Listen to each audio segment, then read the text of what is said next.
안녕하십니까. 5월이 되었습니다. 5월은 계절의 여왕이죠. 너무나 푸르르고 좋은 계절이 왔습니다. 또 5월은 어린이의 달이기도 하고 또 어버이 주간이기도 합니다. 그래서 오늘 우리 시몬 안나팀과 또 시니어 목자님들에게 이렇게 카네이션도 달아드리고 또 우리를 위해서 기도해 주신 분들께 감사를 표현하도록 하겠습니다. 그리고 또 5월은 영어로 보면 5월을 메이라고 그래요. 메이. 근데 우리가 기도할 때 항상 메이로 시작하거든요. May God bless you. 그러니까 5월은 무슨 달이다? 기도하는 달이다. 어떤 사람이 10월에는 기도하게 하소서, 가을에는 기도하게 하소서 했는데 우리는 가을까지 기다릴 수가 없습니다. 우리는 기도할 것이 하도 많기 때문에 기도해야 되겠습니다. 그래서 오늘 말씀의 제목도 시험하지 말고 기도합시다. 같이 한번 외쳐봅시다. 시험하지 말고 기도합시다. 시작. 시험하지 말고 기도합시다. 5월에는 기도합시다. 옆 사람과 기도 좀 하세요. 기도합시다. 올해 기도를 많이 해서 하나님의 큰 승리와 축복을 체험할 수 있기를 기도합니다. 네, 기도하겠습니다. 하나님 아버지, 우리 인생들을 구원해 주셔서 감사합니다. 바로의 압제에 시달린 이스라엘 백성들과 같이 무기력하던 저희들을 예수님의 십자가 보혈로 구원하시고 하나님의 놀라운 사랑과 은혜를 체험할 수 있도록 도와주셔서 감사합니다. 광야와 같은 인생을 살면서 수많은 대적들을 만나고 또 장애물들을 만납니다. 그러나 이것이 우리를 넘어뜨리게 하고자 함이 아니요 하나님의 살아계심을 체험하게 하기 위한 하나님의 연단인 것을 믿습니다. 하나님 아버지, 어려움을 당할 때 원망하고 하나님을 시험하지 않고 하나님께 나아가 기도할 수 있도록 도와주시옵소서. 이를 통해서 살아계신 하나님, 우리를 사랑하신 하나님을 체험할 수 있도록 은혜 덧입혀 주시기를 간절히 기도합니다. 오늘 말씀을 통해서도 우리가 기도의 세계로 나갈 수 있도록 도와주시고 하나님을 체험하고자 하는 영적인 소원, 기도하고자 하는 마음의 열정을 불러일으켜 주시옵소서. 예수님의 이름으로 기도합니다. 아멘. 영국의 역사학자 토인비가 인간 역사의 원칙을 나름대로 규정을 했는데 이분은 뭐라고 했냐면 인간의 역사는 도전과 응전의 법칙이다. The law of challenge and response. 그러니까 도전에 대해서 어떻게 응전하는가에 따라서 그 나라와 그 개인의 미래가 좌우된다 하는 것입니다. 똑같은 상황을 만나도, 똑같은 위기를 만나도 그것에 대해서 대응하는 방식은 다 똑같지 않습니다. 어떻게 반응하에 따라서 그 인생이 아주 침몰할 수도 있지만 오히려 그 상황을 반전시켜서 역사를 창조하는 그런 사람도 얼마든지 있습니다. 오늘 본문에도 보면 이스라엘 백성들에게 심각한 두 가지 도전 상황이 닥쳐오게 됩니다. 첫째는 물이 없는 사건, 두 번째는 아말렉 군대와 싸워야 되는 전쟁의 상황입니다. 이스라엘 백성들로서는 둘 다 너무나 버거운 도전의 상황이죠. 문제가 생길 때 항상 이스라엘 백성들은 이전에 했던 것들처럼 하나님의 지도자를 원망하고 하나님을 시험했습니다. 그러나 모세는 달랐습니다. 모세는 두 번 다 기도했습니다. 하나님은 이런 모세의 기도를 받으시고 하나님께서 능력을 베풀어 주셔서 반석에서 샘물이 나게 하시고 아말렉 군대를 물리치고 큰 승리를 베풀어 주셨습니다. 똑같은 상황을 만났는데, 똑같은 어려움을 만났는데 어떤 사람은 불평하고 원망하고 어떤 사람은 오히려 하나님께 나가서 간절히 기도합니다. 믿음이 없는 사람들은 어려움 만나면 항상 원망하고 불평하고 지도자 탓하고 또 하나님을 시험하지만, 그러나 믿음이 있는 사람은 정말 하나님 앞에 나가서 기도합니다. 우리 다 같이 따라합시다. 시험하지 말고 기도합시다. 원망하지 말고 기도합시다.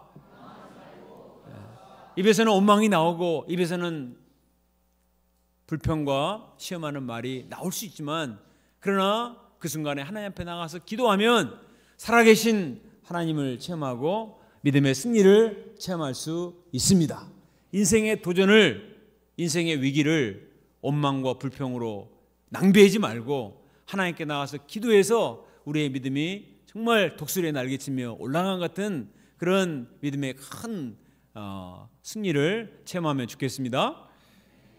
먼저 첫 번째로 반석에서 샘물 나게 하신 하나님에 대해서 살펴보겠습니다.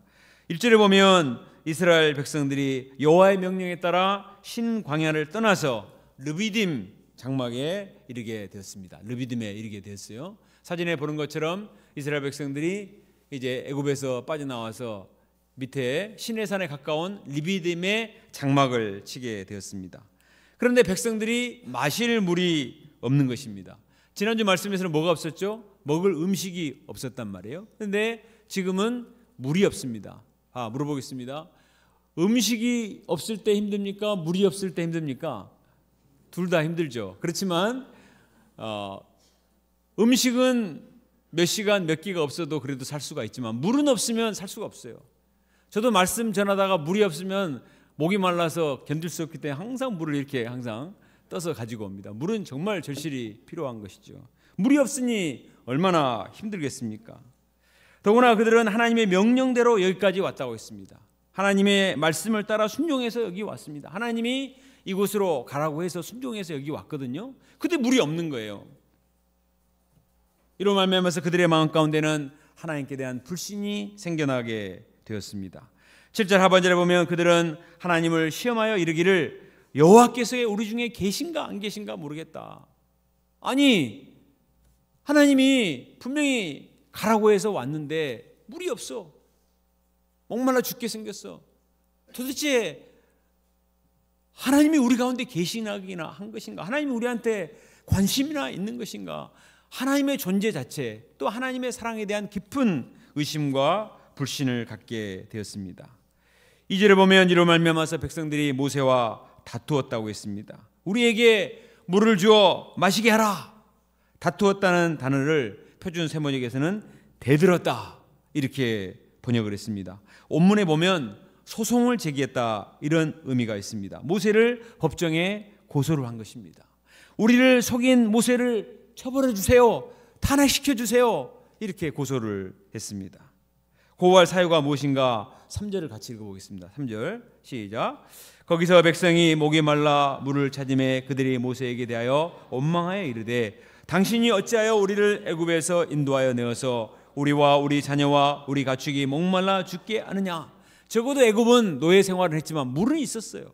나일강에 물이 너무 많았거든. 먹을 물 걱정하지 않고 잘 사는데 왜 우리를 꼬셔서 이 물이 없는 광야에 나오게 해서 우리 자신과 우리 자식들과 우리 가축들이 다 목말라 죽게 하는가? 우리를 목말라 죽게 하려고 우리를 이곳에 데려왔지. 이 사람 처벌해 주세요 라고 말을 한 것입니다. 그들의 원망과 분노가 얼마나 컸던지 4절에 보면 그들은 조금만 있으면 모세에게 돌을 던져 죽일 태세였습니다. 그들의 원망은 단지 모세만을 향한 것이 아닙니다. 2절 하반절에 보면 모세가 백성들에게 이렇게 말하죠. 너희가 어찌하여 나와 다투느냐? 너희가 어찌하여 여호와를 시험하느냐? 그들은 지금 모세만을 향해서 대적하는 것이 아니고 하나님을 대적하고 있는 것입니다. 하나님께 책임을 묻습니다. 사람들은 어떤 힘든 문제가 만나면 누군가 불만을 쏟아낼 대상을 찾습니다. 괴롭기 때문에 자기가 그 괴로움을 다 당하는 것이 억울해요. 그래서 속죄양을 찾습니다. 누군가 미워할 대상, 누군가 분노를 쏟아낼 대상을 찾는 것이죠. 그리고 그 사람에게 책임을 떼안기고 아주 그냥 저주와 분노의 돌을 던져서 그렇게 해서라도 마음의 그 불만과 분을 해소하고자 하는 것이 인간의 속성입니다. 사실은 모세도 마찬가지죠. 모세도 괴로울 것은 마찬가지예요. 하나님께서 모세에게 말씀하셔서 이 백성들을 데리고 이곳으로 가라 해서 자기도 하나님 말씀에 순종해서 왔는데 물이 없는 거예요. 그럼 모세는 어떻게 됩니까? 모세도 하나님께 원망을 해야 되지 않을까요? 이전에 모세는 그랬어요. 우리가 지금까지 살펴본 출애굽기 속에서 힘들면 모세도 하나님께 이런 하소연을 했습니다. 그러나 이제는 모세가 많이 달라졌습니다. 자, 4절 말씀을 보겠습니다. 다 같이 읽어볼까요? 시작. 모세가 여호와께 부르짖어 이르되 내가 이 백성을 어떻게 하리까? 모세가 여호와께 부르짖어 이르되 cry out. 모세는 하나님께 부르짖어 간구했습니다. 모세는 백성들과 감정적으로 싸우지 않았어요. 모세를 고소한 이스라엘 백성들을 맞고소하면서 감정적으로 혈과 육의 싸움을 싸우지 않고 힘든 문제를 들고 나가서 하나님께 나아가 부르짖어 기도한 것입니다. 이것이 백성들과 모세의 차이입니다. 똑같은 문제를 만났지만 어떻게 보면 모세가 더 힘들죠. 그렇지만 모세는 힘든 문제를 만날 때 이제는 하나님 앞에 나가서 간절히 기도하며 하나님의 도우심을 구했습니다. 우리도 어려운 문제를 만날 때 무조건 다른 사람 원망하고 탓하지 말고 하나님께 나와서 간절히 기도해야 되겠습니다. 하나님은 모세의 기도를 어떻게 응답해 주십니까? 우리 5절과 6절 말씀을 같이 읽어볼까요? 시작. 여호와께서 모세에게 이르시되 백성 앞을 지나서 이스라엘 장로들을 데리고 나일강을 치던 내 지팡이를 손에 잡고 가라. 내가 호렙산에 있는 그 반석 위에 거기서 내 앞에 서리니 너는 그 반석을 치라. 그것에서 물이 나오리니 백성이 마시리라. 모세가 이스라엘 장로들의 목전에서 그대로 행하니라. 하나님께서는 모세에게 이렇게 말씀하셨어요. 나일강을 치던 지팡이를 손에 잡고 가라. 나일강을 쳤을 때 나일강이 피로 변했습니다. 나일강을 쳤을 때 나일강이 개구리 천지가 되었습니다. 모세가 잡고 있는 지팡이는 하나님의 능력의 상징인 것입니다. 물이 없는 현실을 어떻게 해결할 수 있습니까? 모세의 리더십과 인간적인 능력으로는 아무리 해도 물 문제를 해결할 수가 없습니다. 그러나 하나님의 능력의 상징인 하나님의 지팡이를 붙들고 하나님을 굳게 의지하고 나아가라 라고 말씀을 하셨습니다. 그리고 그 지팡이를 잡고 반석을 치라 이렇게 말씀하셨어요. 그러면 반석에서 물이 나올 것이다. 인간적으로 생각하면 딱딱한 반석에서 바위에서 물이 나온다는 것은 정말 이해가 되지 않습니다. 물을 얻으려면 어떻게 해야 될까요? 지팡이를 들고 다니면서 수맥을 찾아봐야죠. 여기도 찔러보고 저기도 찔러보고 물이 나올 것이 어딘가 찾아보고 땅을 팔 수 있는, 왜? 물은 땅을 파서 우물을 파서 거기서 나오는 것이니까 그게 상식이에요. 근데 하나님은 오히려 딱딱한, 물이 나올 수 없는 그 딱딱한 반석을 치라고 말씀하셨습니다. 그러면 물이 나올 것이다 이렇게 말씀하셨습니다. 이때 모세는 저에게 반석을 치라고요? 말이 안 되잖아요. 무슨 반석을 친다고 물이 나옵니까? 이렇게 반발하지 않았습니다. 모세는 하나님 말씀에 그대로 순종을 했습니다. 그리고 하나님이 주신 지팡이를 잡고 반석에서 반석을 쳤습니다. 그러자 샤 어이구 시원해. 그냥 물이 싹 쏟아져 나왔습니다. 백성들은 깜짝 놀랐습니다. 목이 말라서 너무나 힘들어 죽겠는데 전혀 예상치 못한 반석에서 모세가 반석을 쳤을 때 반석이 터져서 물이 쏟아져 나오는 놀라운 기적을 베풀어 주었습니다. 반석에서 터져 나오는 물이 얼마나 시원했을까요? 안반수가 터져 나와서 그들의 목을 축이고 그들은 원기를 회복하게 되었습니다. 와, 물이다. 하나님이 우리에게 물을 주셨다. 하나님을 찬송합니다. 이렇게 말했습니다. 얼마 전까지 저 모세 죽일 놈, 그 사람 처벌해 주세요. 그랬던 사람들이 반석에서 터져 나오는 물을 맛보고 나서 기쁨으로 바뀌게 되었습니다.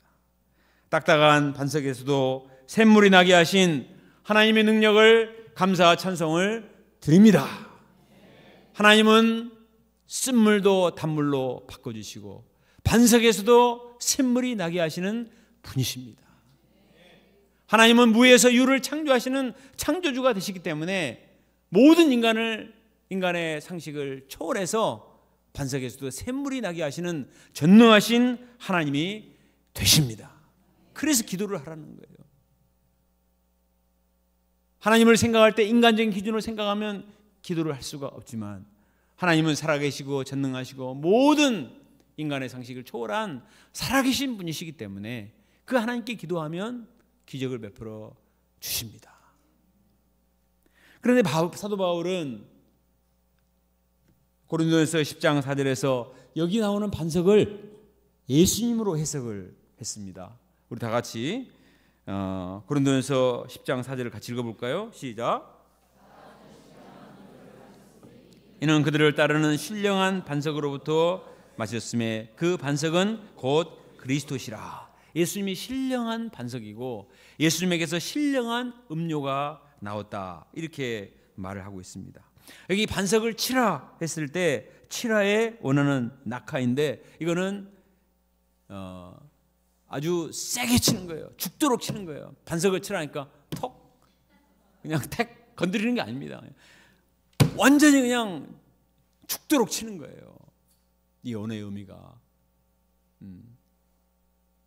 로마 군병들이 예수님을 체포한 뒤에 어떻게 쳤습니까? 죽도록 쳤습니다. 채찍으로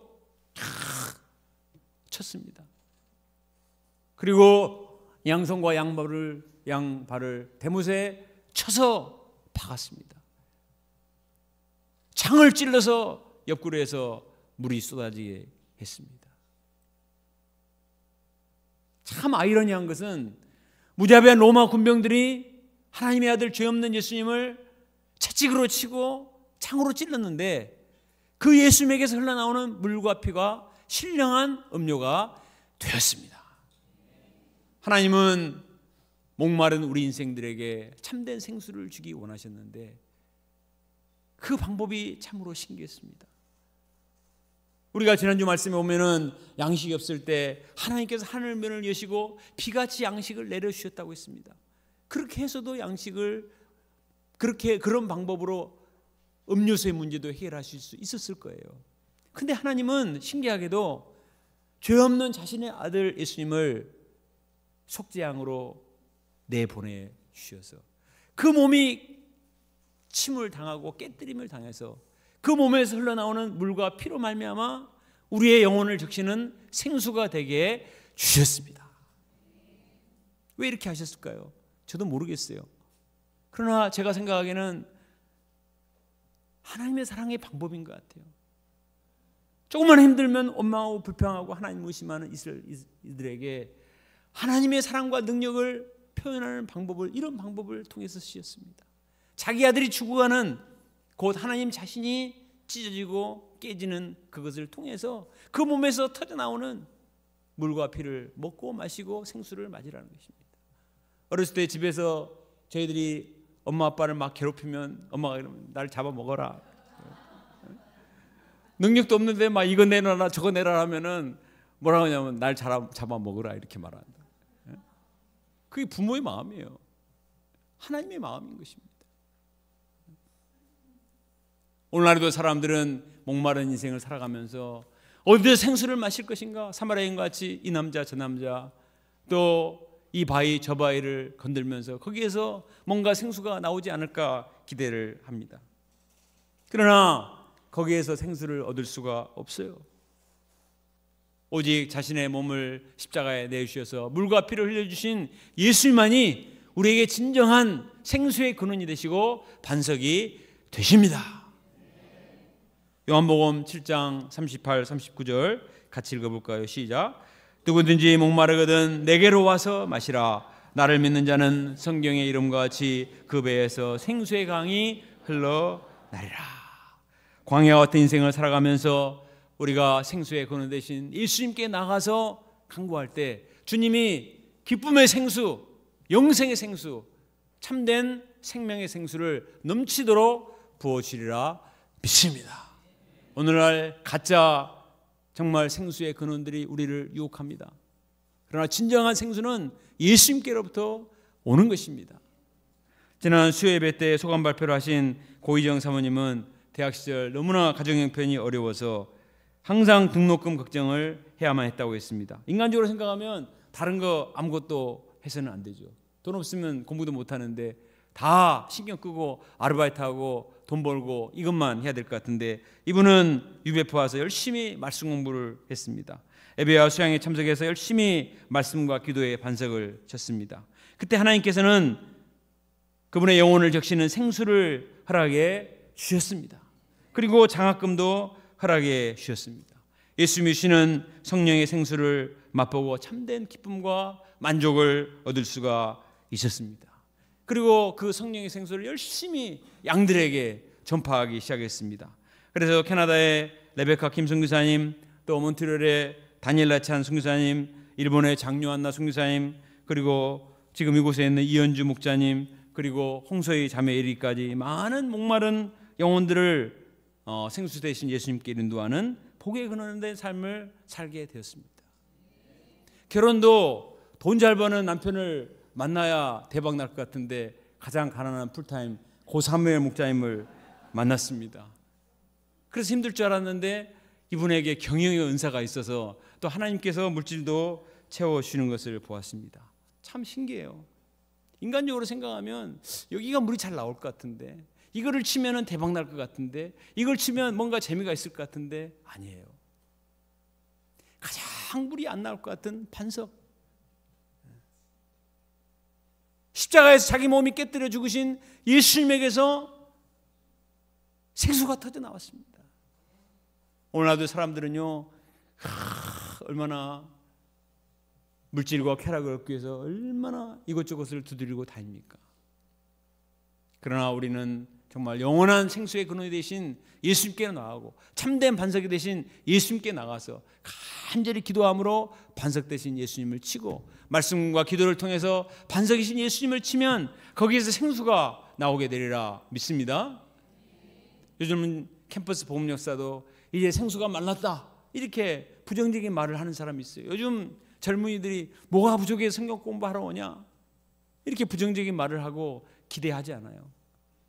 그런데 제가 이번 주에 과기원 피싱을 갔더니 김한드레 목자님과 나바울 목자님이 회사에서 연차를 내고 와서 전도를 했습니다. 쉬는 날이 아닌데 나는 5월 1일 노동절에서 나왔는가 했더니 노동절도 아닌데 연차를 내고 나와서 전도를 하고 피싱을 했습니다. 나바울 목자님은 동역자에게 커피까지, 동역자들에게 커피까지 이렇게 섬겨주셔서 영혼의 생수와 육신의 목마름까지 채워주셨습니다. 물론 선영 목자님 사라고 해서 샀지만 우리가 이처럼 믿음으로 도전하면 정말 기쁨이 있습니다.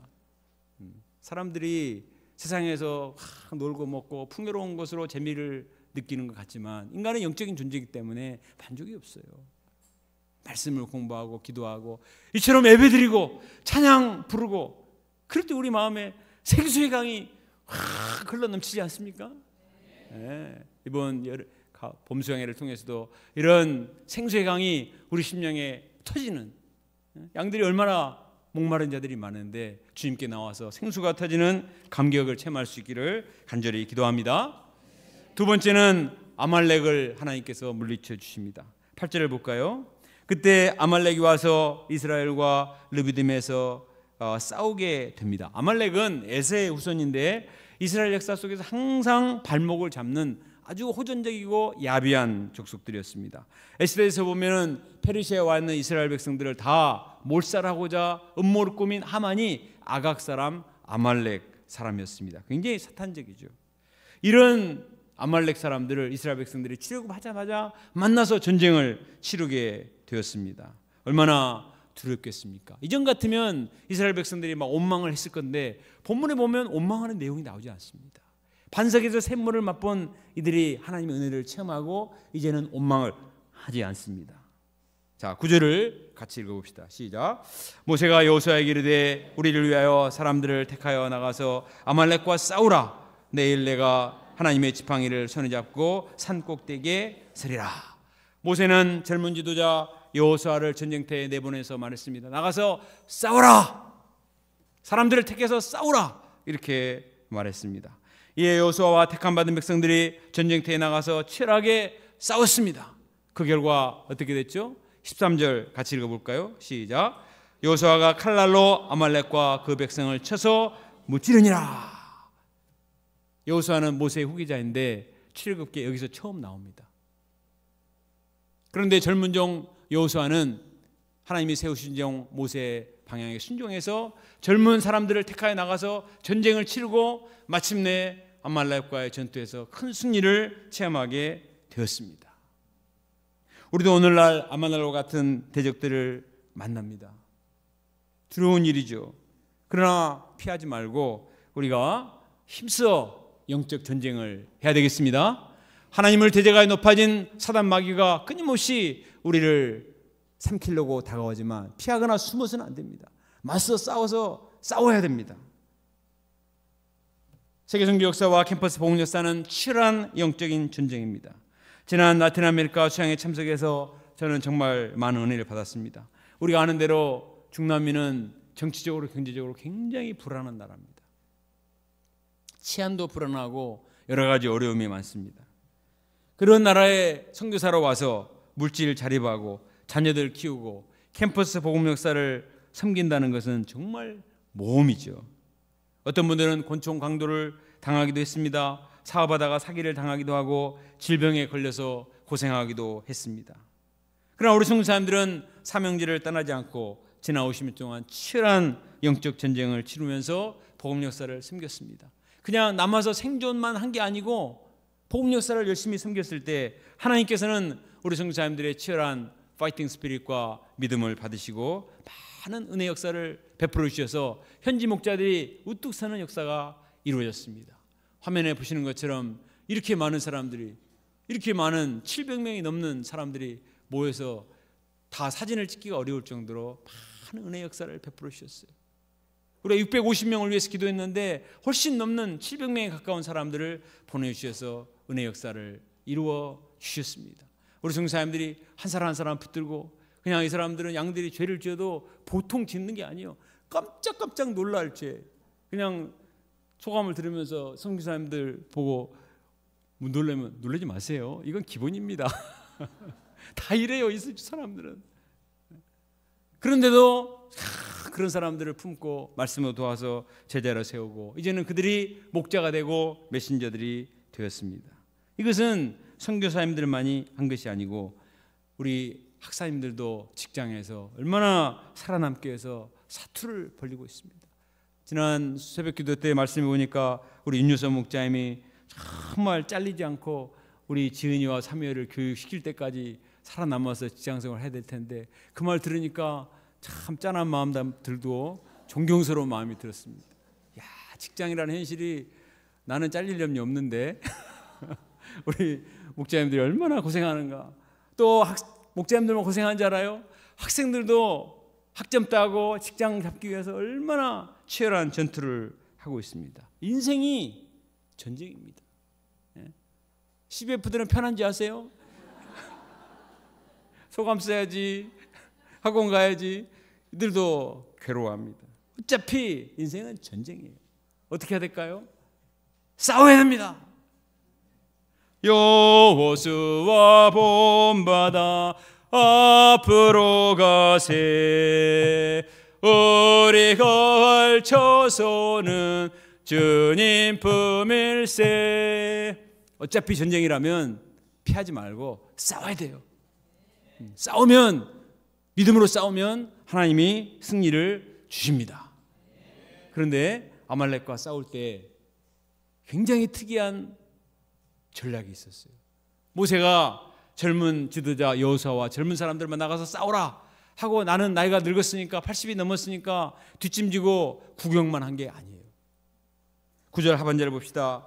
내일 내가 하나님의 지팡이를 손에 잡고 산 꼭대기에 서리라.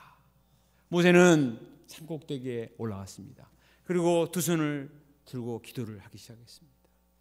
두 손을 들었다는 것은 하나님 아버지, 나는 할 수 없습니다. 하나님께 대한 항복이고 하나님의 도우심을 구하는 간구인 것입니다.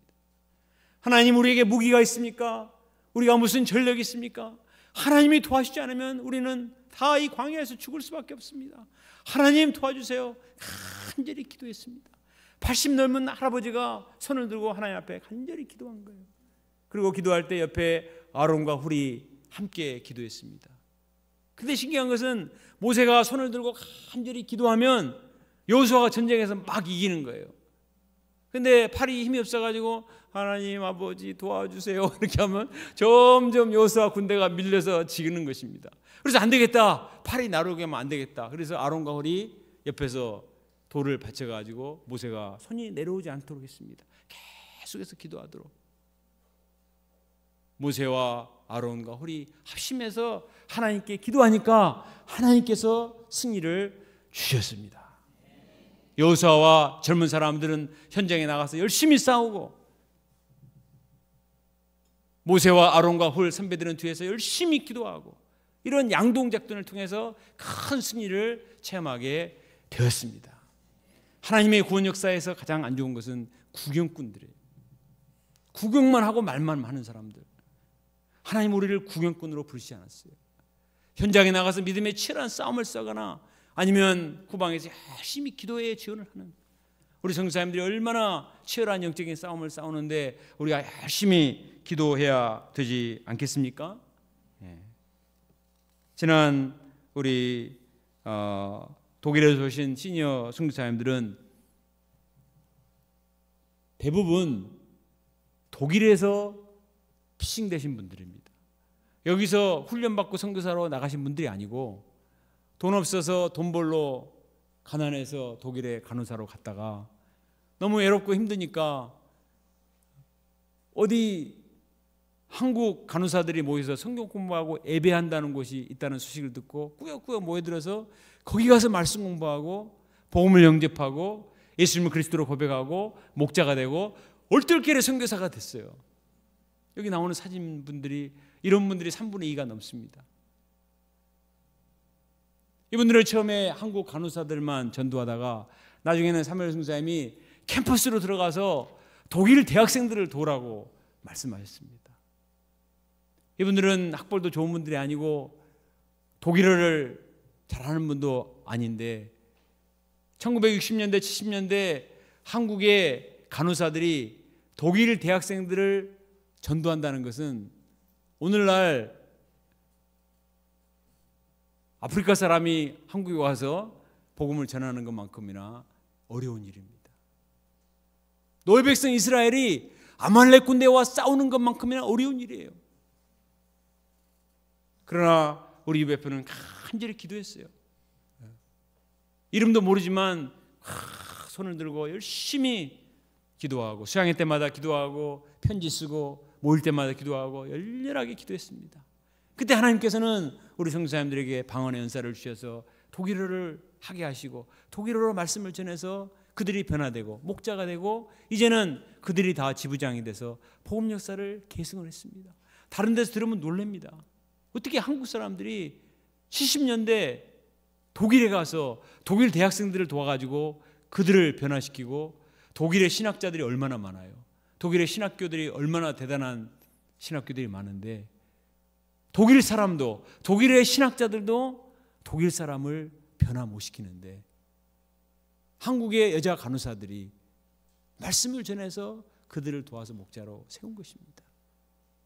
지난주에 오셨던 폴커 켈러 선교사님의 동역자 페트라 켈러 선교사님도 부산 출신인데 돈 벌러 갔다가 거기서 말씀을 공부하고 예수님 영접하고 목자가 됐습니다.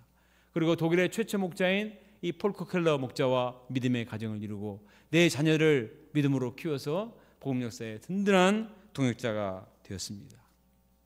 오늘 캐나다에서 우리 조한리 선교사님이 오셨는데 40년 전에 자매 선교사님들이 재봉공으로 캐나다 선교사로 나갔습니다. 70년대 독일로 간호사 선교사 가신 것처럼 80년대 우리 선교사님들이 재봉공으로 캐나다에 갔습니다. 당시에 가장 낮은 계급의 노무자들이죠. 이분들은 대부분 영어를 할 수 있는 분들이 아니었습니다. 그러나 낮에는 열심히 재봉 일을 하면서 또 영어 교과서를 달달달달 외웠습니다. 그리고 퇴근 후에는 캠퍼스에 올라가서 열심히 복음을 전했습니다. 그때 마침내 캐나다 양들이 변화되어서 목자들이 되었어요. 올해 7월 말에는 캐나다 캘거리에서 캐나다 전국 수양회가 열리게 되는데 200명 내지 300명 이상이 참석할 것으로 생각이 되고 있습니다. 여기 나오는 어네스찬 선교사님, 이 캐나다 사진이 왔다 갔다 하네요. 우리 작년에 왔던 우리 어네스찬 다니엘라찬 선교사님 가정인데 이 어네스찬 선교사님이 폴리 선교사님과 조한리 선교사님 양이에요. 폴리 중사님과 조한니 중사님이 도와서 목자가 되고 이번 수양회에서 서로 사랑하라 말씀의 주제가기 강사입니다. 지금까지 이루신 역사도 놀라운 일입니다. 그러나 이것은 경한 일이고 다음 세대를 통해서 캐나다의 새로운 부흥 역사를 이루시도록 기도하고 있습니다. 우리가 이것을 위해서 열렬하게 기도해야 되겠습니다. 이번호 일용하나씩 맨 앞에 보면 이 캐나다 수양회 프로그램이 나와 있어요. 이 프로그램을 보고 강사들도 있으니까 열심히 기도해서 캐나다에도 큰 부흥 역사를 주시옵소서. 내년에 한국에서 이루어지게 되는 세계선교 보고대를 통해서도 하나님의 놀라운 부흥과 선교 역사가 다시 한번 일어날 수 있도록 간절히 기도해야 되겠습니다. 15절과 16절을 같이 읽어봅시다. 시작. 모세가 제단을 쌓고 그 이름을 여호와 니시라 하고 이르되 여호와께서 맹세하시기를 여호와가 아말렉과 더불어 대대에 싸우라 하셨다 하더라. 여호와 니시, 이 말은 banner of God, 하나님의 깃발이라는 뜻입니다. 싸움을 싸울 때 깃발을 중심으로 싸우죠. 이스라엘 백성들은 하나님이 작전 명령을 내리시고 하나님이 사령관이시고 하나님이 명령을 내리시면 순종하는 거예요. 하나님이 우리를 위해서 싸우시겠다. 하나님이 아말렉과 싸우시겠다는 것은 아말렉만을 위해서 싸우시겠다는 것이 아니고 앞으로 이스라엘 백성들을 대적하는 모든 대적들과 싸워서 너희에게 승리를 주시겠다는 약속이십니다. 나에게 능력이 없고 나에게 재주가 없고 나에게 힘이 없다고 두려워하지 마세요. 우리에게는 여호와 니시의 하나님이 계십니다. 하나님을 믿고 믿음으로 나가면 하나님께서 반드시 우리에게 승리를 주시리라 믿습니다. 우리가 이전에 많이 불렀던 율동곡 중에 그 승리의 노래가 있어요. 같이 한번 불러보겠습니다. 그 마지막 소절만 이게 같이 한번 불러볼까요? 시작. 두 손 들어 승리하신 하나님 찬양, 정의 위에 싸우신 하나님 찬양, 이제부터 이루실 일 바라보아라. 그는 우리 위하여 싸우시는 자, 우리 하나님 우리 위하여 싸우시는 자라. 얍! 다시 한번. 자, 우리 마지막이에요. 자, 결론적으로 다시 한번 불러보겠습니다. 시작. 두 손 들어 승리하신 하나님 찬양, 정의 위에 손을 들고 싸우시느냐, 이제부터 이루실 일 바라보아라. 그는 우리 위하여 싸우시는 자, 우리 하나님 우리 위하여 싸우시는 자라. 얍! 네, 하나님께서 여호와 니시 하나님을 붙들고 나가면 큰 승리를 주시리라 믿습니다. 인생의 도전은 누구에게나 옵니다. 두려워 피하지 말고 관중이 되어서 불평만 하지 말고 하나님께 나가 간절히 기도하고 또 싸워서 승리를 체험하는 여호와의 군대가 될 수 있기를 바랍니다. 기도하겠습니다. 하나님 아버지, 우리가 인생을 살면서 무리 없는 현실, 우리가 감당할 수 없는 대적을 만납니다. 우리는 아무것도 할 수 없습니다. 그러나 하나님께서 우리에게 기도의 특권을 주신 것을 감사합니다. 원망하지 말고 기도하게 도와주십시오. 하나님을 시험하지 말고 기도할 수 있도록 도와주시옵소서. 우리가 기도할 때 하나님께서 반석에서 샘물도 나게 하시고 아말렉 군대도 물리쳐 주십니다. 하나님 아버지, 우리가 이 5월에 열심히 기도해서 살아계신 하나님을 체험하고 주님의 능력을 나타내는 하나님 백성들이 되게 하여 주옵소서. 예수님의 이름으로 기도합니다. 아멘.